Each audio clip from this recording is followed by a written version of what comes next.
Welcome back. Welcome back. I am JD Power, DJ JD Power. This is the lovely Tracee Lee. Hey guys, welcome to Road Trippin'. Welcome to Road Trippin'. Be sure to hit the like button and subscribe to our channel. This is the Bel Air review of episode 3. Episode 3, Yamacraw. Oh man, this show getting a little interesting. You know what I mean? I love I love the colors. Yeah. Like, every time I watch it, I love the colors. I love how they portray or show us as a people. As a people. I like that. Yeah. I really like that. Yeah. The colors. Well, you know, it's a very heavy. The directors, they have a few different directors for different episodes, and one of the things that they all said, I think they're all black. I'm almost positive that everybody who's directed as a black person, and they just said it's very important for black people to tell their own stories. Right. And I think that's one of the things that I'm seeing a lot for a lot of entertainers who are getting behind the scenes to tell the story of black, not just on the forefront of, but I think a lot of producers, directors, and all that kind of stuff, they want to tell the black story. Yeah. And you give it a realness because it's not somebody giving their point of view. Right. Because, again, just for like some history, the Jeffersons, All in the Family, Good Times, that was all produced by Norman Lear. Okay. Who is an amazing person, but he's a white guy. And so for a lot of, I know for Good Times, there was a lot of unrest on that set. Yeah, from just you watching documentaries and different things like that. And one of the reasons that we lost James Avery. Yeah, James on the show, as he is James Avery, but his name's James on the show as well, because he just didn't like the direction that it was going in, because it wasn't telling. That's so true. Yeah, so and then that's in the 70s. They killed him off. Yeah. In a matter of a show or two. Like there was no building up of it. No, it just hit you with it. He didn't want to do it. And that's because he quit. Yeah. He didn't like it. He didn't like it at all. And then even JJ said that they didn't talk. Like, nobody on cast were talking. Oh, right. And even the Esther Roll, she did not care for any of it. Mm. But, she wanted to work. She had to work. Yeah, so, it was very interesting. So I say all that to say, just to bring it up to today, to have so many artists telling their own story. And I think that the way that the world is now with the internet, social media, even Issa Rae, she was producing. God bless you. Excuse me, guys. She was producing her own online series. Issa Rae. Yeah, Issa Rae. Issa Rae. Oh yeah, for sure. And then that got picked up by HBO, and then that, you know what I mean. So it's just you can create your own stuff. I mean, look, we're here creating our own content to talk about. Road Trippin' Entertainment. Right. I like that. Yeah. I mean, boy, but so I say all that to say, we now have the control to do a lot of things. That's we don't have to have somebody find us and the middleman and all that. Yeah, we can just go right to plug and play and boom, we got a video cast. That's true. So it's this one guy. I know this is so off topic. I know, right? But it's our show. We can do whatever we want. Instagram. Yeah. And he's like he only disses sports. And that's not the thing he wants to do. He's a Lakers fan, but he shits on every player he can. And it's so hilarious. Oh, wow. So, Stephen A. Smith, who's a famous journalist for sports, or sports journalist, used one of this guy's sayings. So it goes to say that even Stephen A. Smith, who's above, is watching this guy. Yeah. So the very next episode, this guy airs Stephen A. Smith out like, "Don't you dare use my stuff, right?" And he's doing this from the kitchen of his house. Right. I thought that was cool. That's all. Yeah. Like said, it's just I think that it's absolutely full circle, and so it's just going back to you liking the visual aspect of. I mean, the way that we get to see ourselves is because somebody who's us is seeing us on the forefront. We're getting to see that dark beautiful skin being highlighted in the best panorama and colors as possible and not looking like a dark spot on television, you know. So yeah, I just think that I'm just excited about dive in. what we have to do. All right, Yamacraw, here we go. Yamacraw. So that's season 3. What was that about? Episode 3. I mean, not season, but episode. So in episode 2, we ended with Will getting pulled to the, going with security. About the with the drugs being drugs. Found in his bag, and we find out very early who did it. Connor, Carlton's homie. And then so now in this episode we go right into Aunt Vivian and wanting to know what the hell is going on and who do you think, Will saying I didn't do it, it's not me, I'll take a piss test to let you know that I'm not on any of that kind of stuff. And Will lets it be known, listen, if it's not some random, it's your son. It's your own son, my own cousin who, who has it out for me. So I thought that was just kind of like, damn, that's hardcore, but it's his truth. Like, you can't take that away from him because he's infringing on his cousin's territory. And when they did fight for him, they went up to the school. Yes, I love that. To fight for him. It was so good. That's a position I've been in so many times. Oh. Somebody coming up there to fight for me. Shout out to Miss Brown. Hey, Miss Brown. The school didn't even really do any homework. That's how they treat us. They had no due diligence at all. But that's kind of real, even though it's all a movie and Yeah. But that's pretty real because they don't do the real due justice as they should, the real due diligence. Right, but also because there's nobody's gonna come behind it. Nobody's coming. A lot of times you just say, "Oh, that's what happened." Oh, okay. Oh, that's it. That's okay. What? Okay. Wow. Yep. What do you mean? You give some pushback and I mean that's what happened with me in college. They gave that pushback. My mom didn't know enough to give pushback, and I ended up having to pay out where I was supposed to get money. Well, that's whatever. all I know now is pushback.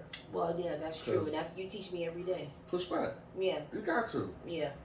No, it's not acceptable. Right. And if you can't give it to me, then you always ask. Let's talk to somebody else where's the supervisor? Where's your manager? Who's the boss? It's my I'm paying money. I ain't paying to hear no. Right. It's my absolute favorite. I can't wait till you get there. I'm paying stone cold cash. It's like, okay, hold on, you want to tell me no? Hold on, I got somebody for you. So, right. But I think that as a person who accepted no a lot, being with somebody who was like, that is not acceptable, it's definitely eye-opening for a person to like really stand up for yourself, and you don't. It doesn't always have to be wronged. Right. You don't have to be wronged to go, that's not acceptable. I need you to get that money, or I need you to, whatever. But I think that too, it just comes from the authority. I've really accepting authority, and I've always been a good girl. There's nothing wrong with accepting authority, right? But where we cross the lines is, we turn the only thing we want to do is get our point across, but we turn it to anger, right? And we come back yelling and being irate, right? If you could just keep it cool and still request the same things, right? Like, let's talk to your boss or your supervisor, your manager. Right. I want to just talk to somebody else. Obviously, this is out of your hands. Right. I want to talk to somebody else who can make, a better decision. And then you find out, like Aunt Viv and Uncle Phil, what they didn't do. They didn't do anything. Right. And she said, I saw 15 cameras when I walked in. You didn't check the camera? Yeah. So I thought that was very, very cool. And he's a lawyer. Like, you knew that. And they made him money. They made him money. Right. We pay him to come here. Yeah, so like what you're not gonna do is like y'all looking out for him. Right, exactly. Yeah. So look at them tapes. Yeah. Check it out. Mm-hmm. So after that, they let Will basically off the hook, or no, what happened was they didn't let him off the hook. No, they didn't let him. They were gonna check the tape. It was gonna take a couple days, but right. And what we all knew, because they told us, is that Connor did it. Right. But Carlton knew the level of his parents, right? And how they're going to find out that they're going to think that I'm involved, even though he was never involved. Right. And so they got somebody to admit, some random to admit that they were the ones. To leave a statement, right? That they did it, and so they just kind of like, oh, okay, it's all over. But even Carlton said, we need this to go away. We will get off. We need the free will. Yeah, we need the free will, right? Yeah. We need the free will. We need the free will. Yeah. So that's how that whole thing transpired. So that moved on, and then that takes us to the weekend, and Uncle Phil and even Aunt Viv got into their fraternities and their sororities. True. Which I thought was an amazing introduction to that life. True, because both of the parents, right, they are connected to sorority and fraternities, and I don't know what Viv's sorority is. It was Delta. Delta something, but it wasn't Delta Sigma Theta, no, which it should have been. It was. I want to say Delta Gamma Rho. No, none of those things. I didn't even recognize it. Oh, good. Okay. Well, we'll come back to it. I didn't even recognize it. Now, maybe I'm ignorant to it. Maybe it is some type of Delta something on the West Coast. I'm sure it is. But they didn't use a real. I thought it was fake. No, we have to look it up. I thought it was fake. Now, if I'm wrong to that, I hate to be. Yeah, They're gonna kill me out there. Yeah, no, I don't think it was. But because Yamacraw was obviously with the Alpha. Yeah, so that's why I think they. Which is a very real fraternity on the East Coast. Yeah, and very big on the East Coast. So they say.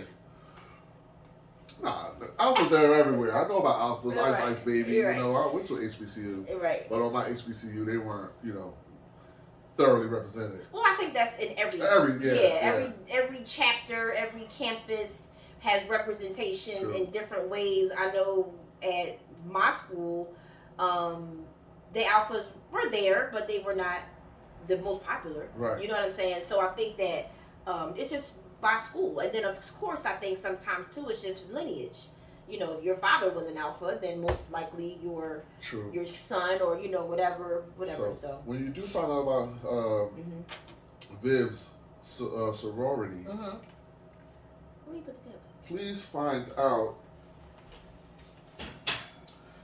if it's historically black or is it like is it a white sorority or not? I'm gonna go with it was black, but we'll find out. How would you know that? How would you even know? How are they gonna know? How are they gonna know? They're gonna find out. Okay. All right. Well, I'll do that. I won't do it now because we want to get this over. But we'll, like I did last episode, we'll bring in the. I mean, that's all I wanted to know. Okay. I never heard of the Delta something. I thought it was Delta Gamma Rho. It wasn't Delta Gamma Rho. Okay. I know the Delta. I know, yeah, I'm sure. I know the rules. Yeah. So do I. I had friends that crossed over. Yep. Yellow and blue. Yep. Mm-hmm. And they shout out to them. Love the Gamma Rose. Yeah. But shout out to all the fraternities and sororities. Like I said, I just thought it was so great how they introduced that to the show. I thought it was awesome to keep that part, a being. Yeah. Not a being, but success starts at a successful place. And those sororities, fraternities are very successful. Right. And only successful or hardworking. Yeah. They have a high level of what you have to entry, do. To get in and to maintain and all that. Hell yeah. Yeah. Yeah. I never was on a fraternity because I couldn't keep a grade. That's unfortunate. I mean, let's say you had to have a 2.5, 2.7, 2.8. I was only at 2.3. I was just right there at the edge. Right. I couldn't, you know what I mean? Right. But that's neither here nor there. Yeah. You know what I mean? In hindsight, I'm very happy. And so I thought that was really cool. I thought it was interesting though how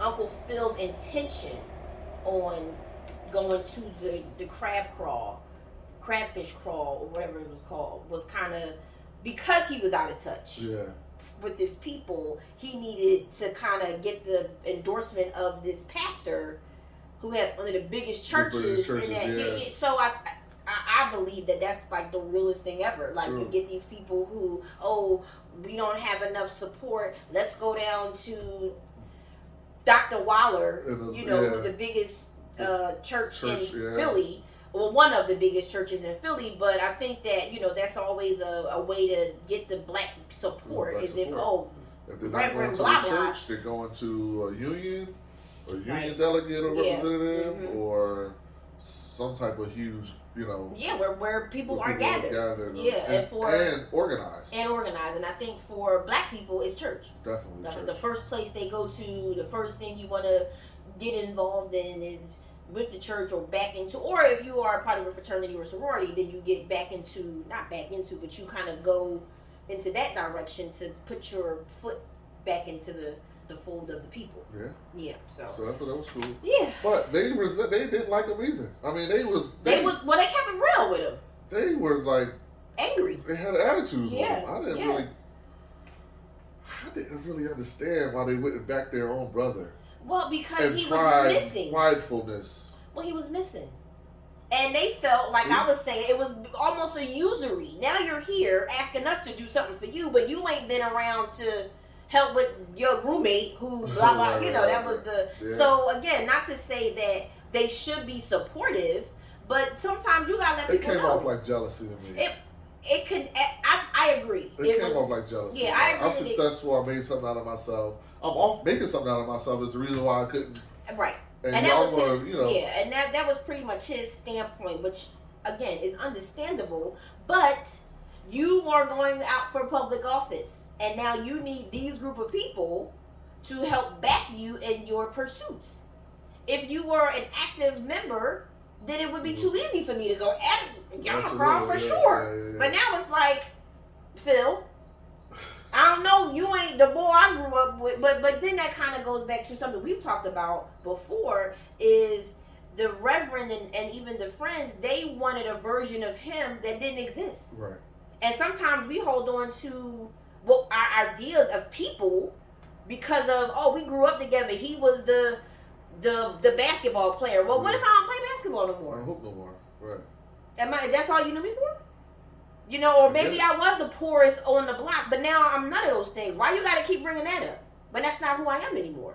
So I just think that... that's a good one, yeah.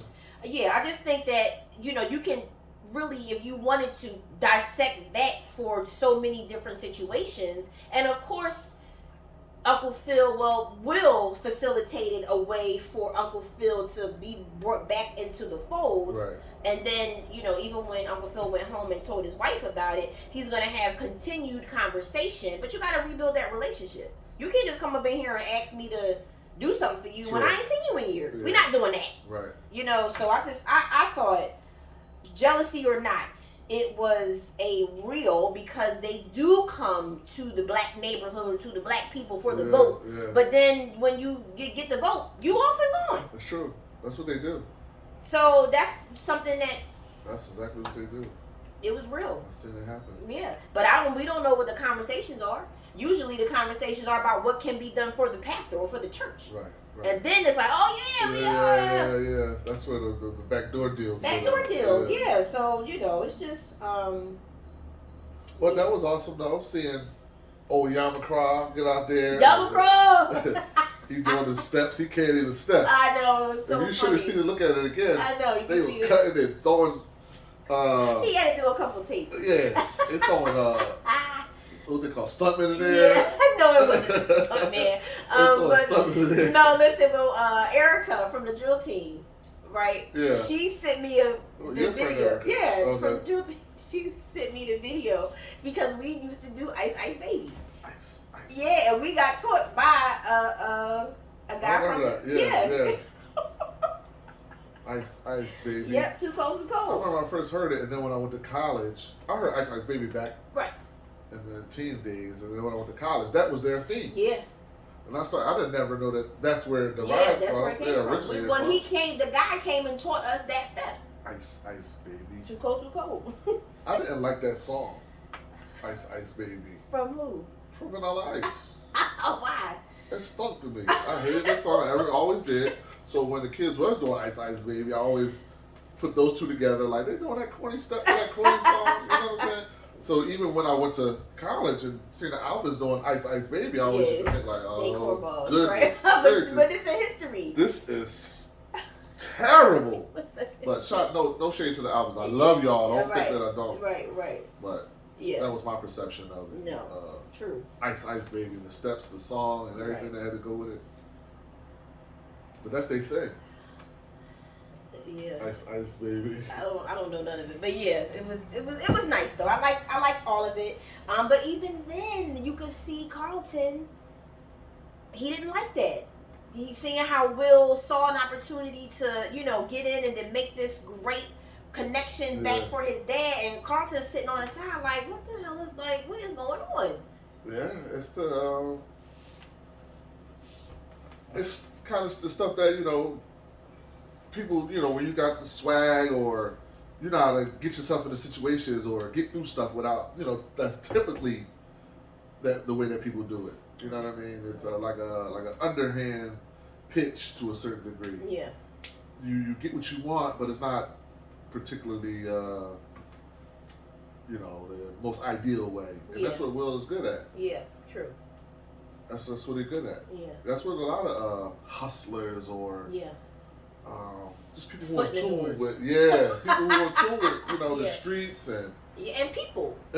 Yeah, because people person. Yeah, you have to pay attention to the people, right. And you sometimes will be giving the people what they want. There it is. And not what you want. Right. Because even Carlton in that same scenario found out that the guy he was trying to go after to get this internship is retired. Right. And the person who you shitted on the volunteering with is who you needed to impress. And now you don't want to be a part of the organization anymore because, again, you're not paying attention to the people. I just, you know. So what do you want, tables or chairs? He was like, lucky me. Whatever one. That was the guy right there?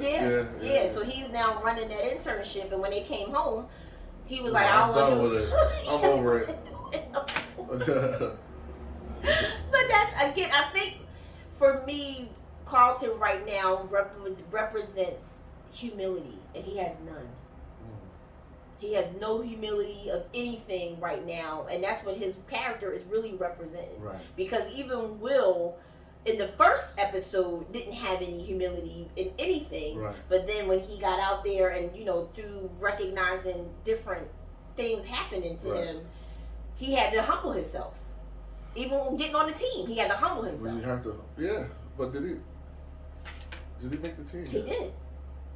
He made the team last episode. That's when he got caught with the stuff. What did you say? Okay. He got the. All right. I thought that was. I'm gonna get my episode. Yeah, I know, right? Yes. Yeah, but no, that's this one. Good old Yamacraw. Yamacraw. All right. So now that we did the alphas all the way through, I just did want to kind of highlight Aunt Viv and her with her sorority, and Viv was drunk as shit. Aunt Viv was twisted at the joint. She was all loose with it. She had some Chardonnay. That's all you need. There's a glass of Chardonnay and it's on. But yeah, but then though, yes, she was definitely feeling good. Her daughter made the food and did that whole thing. But then her soror wanted an apology for the connection to Huate Cuisine for Hilary. And so that Aunt Viv had no idea what was going on. And then she saw the video of Hilary pretty much shitting on Huate Cuisine for telling her that she would have to tone herself down. Tone herself down. How did you feel about that? It's typical. She didn't want no spices in the food. Right, they wanted it bland. I think that it goes back to somebody said somewhere on social media when black women do it, or even black men, but we'll stick to the script. When black women do it, they want us to, you know, not be so loud. Yeah. We're loud and we're, you know, flamboyant, whatever. And they don't want us to be that. But then, or you even growing up, you know, in the years before, if you were thick lips, big butts, that was not attractive, right? But now that is very in. Women are getting the things that black women have always had. But then if you have a woman, and I'm just going to use this person as an example. I'm not saying that they do it, but a woman like a Kardashian who takes on the persona of a black woman. Now she's goddess. And it's like, sir, your aunt is like that. Yeah. Your cousin, you know, the girl you dated back in was like that, but that's we're not anyway. So I think that that's what it represented to me. when Huate Cuisine were saying to Hilary, we would have to, you know, da-da-da-da-da. So Viv got, was she proud of her after hearing it? Or I know some of her friends was like... The friends were like, yes. Yeah. But mom was still very offended. Yeah. Because she's still, you know, there's a certain way to act. Right. There's a certain way there's certain things you should put on social media. She's not in tune with today's social media. Right. And that's the part. You know, and that's any parent-child relationship. Right. You lose the perspective because of what you think. Right. Even, you know, for us, we just talked about this the other day. Yeah. The haircuts. You know, looking good, yeah. Representing yourself in such a way, and now the hairstyle that our children are having. It's just naps. It's just straight up naps. They get it blown out and leave it like that. Right, and so that's not something that we were. We had to have a fade, a lineup. Had to. Faded in the back, on the side, maybe all teed. Yeah. And that meant status though. Right? Get your haircut every week. It was status. And that's the thing of, I believe in our generation, I think in every generation, but there's certain things that identify status. Mm-hmm. Our kids are so not into that.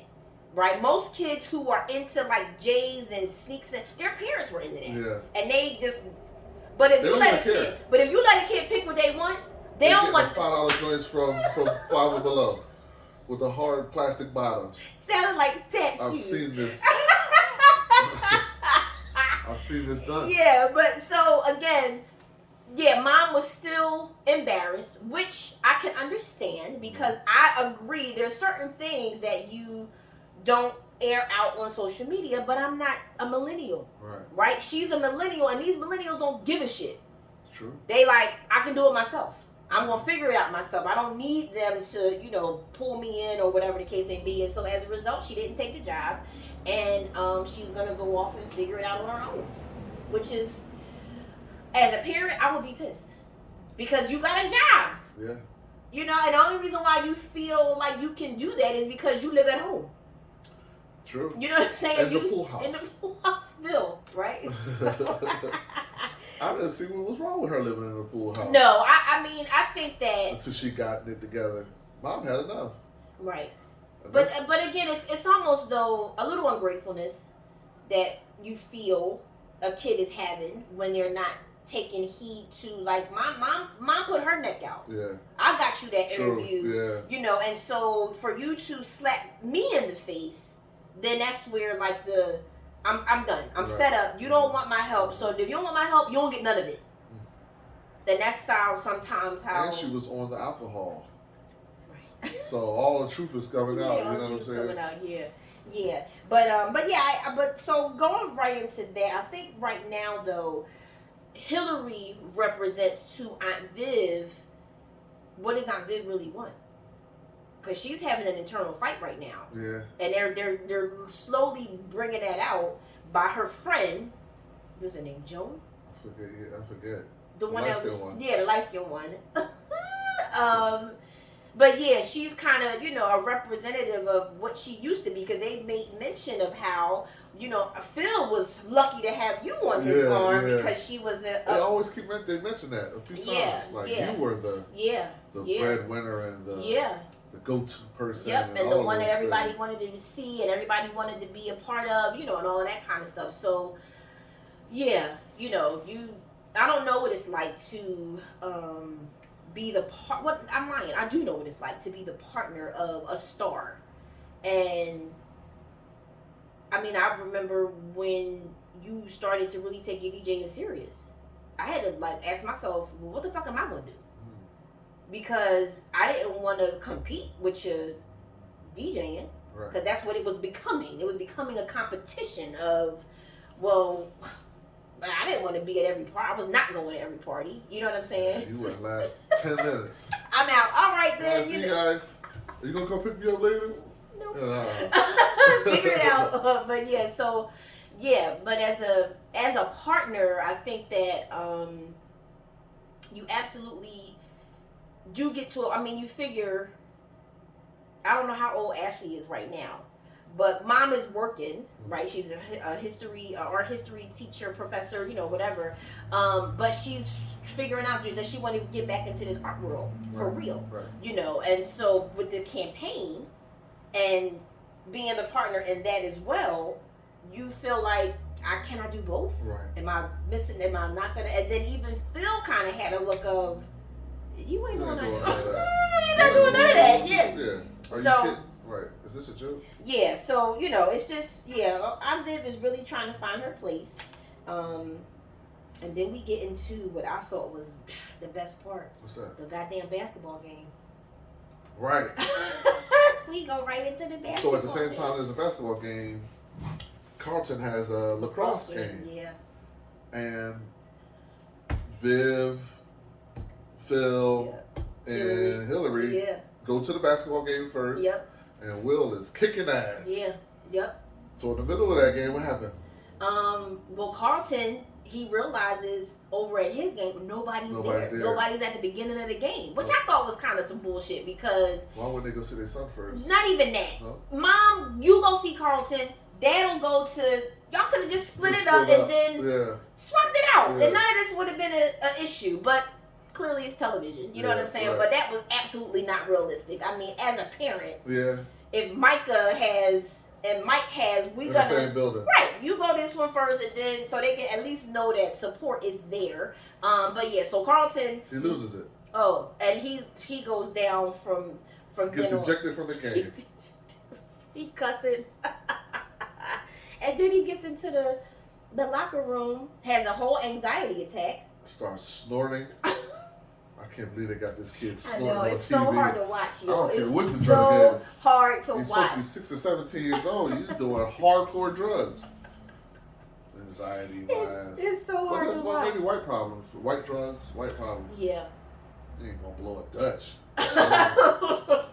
Which is a little more acceptable for you. They're not gonna blow a bag. I would be mortified if my 6-year-old was rolling snorting some type of powdery substance. They don't say what it is. It's Xanax. They did. Oh. Yeah, it's Xanax. Xanax. Why can't you just pop the pill? Because it gets in his system faster. Are you kidding me? How about no? All right. It's truth. So then he's in a locker room. He hears all the cheering going on at the basketball game, and then he walks into that room and sees his whole old girl in there, his old chick, and Will busting ass. Yep. Slamming on niggas. Yep. And then he wins the game. He wins the game. He wins the game. So he's not happy for Will at all. Not at all. He's still in his thunder. He's still in his whole family. I'm the man around here. Yeah. Yeah. I would be a little upset by that too. For sure. We're fighting, in fact, when we get home. We're gonna get a rumble. Yeah.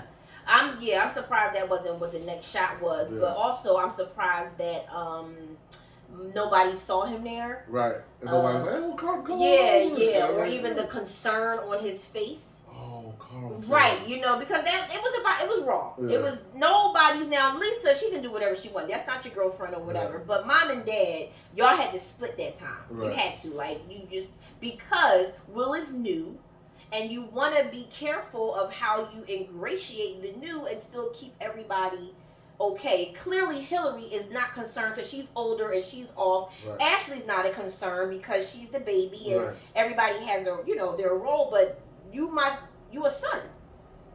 And Uncle Phil screaming, that's my nephew. He probably ain't never screaming that on a lacrosse field. You know what I'm saying?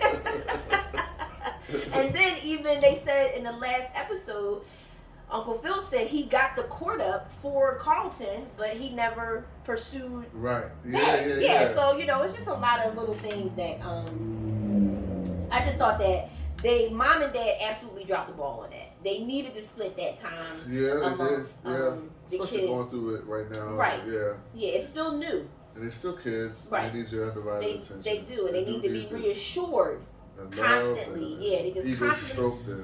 It's very overwhelming, but it's a constant thing, and they really just missed the ball on that one. So that's where we ended. Well, they building up some stuff. So absolutely. They need those things to build it up. Yeah, for sure. And they're doing pretty good with that. Yeah. Well, how did it end though? That episode. It did. That's how it ended. That's how it ended. Yeah. Him shooting that J. Yep. That was hot. Yeah. That was hot. Born and raised West Philly kid. Yeah. What about? I just wanted to ask you about the friend. Which one, Trey? No. Viv's friend. Ooh. The light skinned girl? We're gonna call her Joan for now, but I'll get her name right. Now, she's a nice looking woman. Yes, they do that on purpose on TV. Yeah. They make, she's older, nice looking woman. Right. And they had this little open conversation between her and Jeffrey, the butler. Yes, the house manager. Sorry.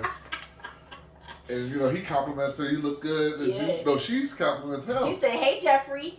What did she ain't compliment. She walked in and was saying his thing, and she said, "Hey, Jeffrey." What and he said, "Hey, Joe." Hey, Joe. And she said, "You looking good." He's like, "I'm trying to keep up with you." Ooh. And then she turned off and left. I see something going there. It's probably going already. I see it. Yeah. They're going to open that up soon. I hope so. That's going to be interesting. Yeah. He's an attractive guy. Ooh. She's an attractive woman. She's very attractive. Is she a neighbor? That's what She's her soror. Oh, yeah. And she's been around since and college. Yamacraw and Jeffrey obviously been buddies. Yeah, so they might have already. He tapped him. That's his ex. He right. That's what I was going to say. Yeah. It felt more like they had something already. Yeah, but again, like you just brought it out, they all have history. Yeah. She went to college with Viv, so it's not like she brand new. Right. She know all the dirt, just like Jeffrey know all the dirt. And Jeffrey G'd up. He was on his way to his, I think he was going to a boat cruise or something with a yoga chick. I mean, they just keep him. You know what I mean? He's supposed to be in. No, he's not. He's a house manager. He's supposed not to going to be in a tux. Yeah. He's supposed to be in a tux. He's not a butler. He's not a butler. How may I help you? No. Nope. Sir. No. Nope. That's what he's supposed to be. He's not. Is there anything you guys want? Vivian? Phil? See, here's the thing. This is probably going to be the hardest part for JD.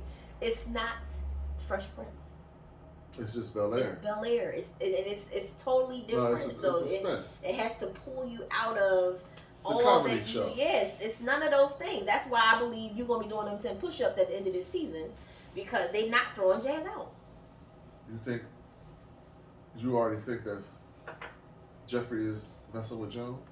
I think that they've already had a relationship. I wanted to bet something on that too. I know that happened. All right, well, let's see. We can still bet. Are they rekindling, or are they having a new relationship? Dang. Come on now, I'm saying rekindling. All right, I'll shoot for new. All right. I'll shoot for new. Pinky swear. That's 20 push-ups for DJ JD Power. That's right. So that was good. Yeah. We'll do this again. We will see you guys on the next episode. I can't wait. Yeah, episode 4. 4. Yep. All right. Well, till then, yep. We good? Thank you. And be sure to ding. Yep. Like us and subscribe, guys. Let's and hey, let us know how you feel. What do you think about the show? Have you watched the show? Let us know what you think. And will you have any questions that you want us to do some research on? We'll absolutely bring it up in the next episode. All right. Think about that. That's good. All right. See you guys later. Love. Peace. And soon.